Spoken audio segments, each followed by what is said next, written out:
जैसा कि आप सबको पता ही है, हमारे स्कूल की किताबों में यही पढ़ाया जाता है कि अंग्रेजों ने भारत में फूट डालो और राज करो की नीति अपनाई और भारत को कई सौ सालों तक गुलाम बनाए रखा और यहाँ के संसाधनों का उपयोग किया। ये बात तो सच है, लेकिन इसके बावजूद भी मेरा एक सवाल है कि अगर ज्योतिबा राव फुले जैसे समाज सुधारकों को बढ़ावा देना, अपनी अंग्रेजी शिक्षा से ज्योतिबा राव फुले और डॉक्टर अंबेडकर जैसे क्रांतिकारियों को बना देना, सन 1880 के दशक में स्त्रियों के लिए स्कूल खोलना और भारत भर में रेलवे ट्रैक का बिछा देना, ये भी अगर भारतीय मानते हैं कि अंग्रेजों के फूट डालो और राज करो की नीति का बम है, तो मैं पूछना चाहता हूँ कि तिलक के ये कारनामे और उनकी विचारधारा जैसे कि स्त्री शिक्षा का विरोध करना, छोटी जाति के लोगों की शिक्षा का विरोध करना, तेली तमोली और धोबी विधान परिषद में जाकर के क्या करेंगे? क्या ये वहाँ भी हल चलाएंगे? उच्च जाति के लोगों को ये कहकर के संबोधित करना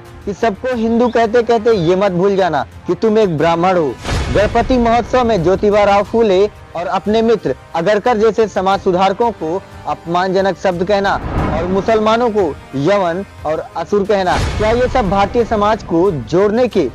ग्लूगम है? और अगर वर्तमान भारत में देखें तो मूछ रखने पर मारपीट करना, घोड़ी चढ़ने पर मारपीट करना, पंडिताइन मूत्र का छिड़काव करना,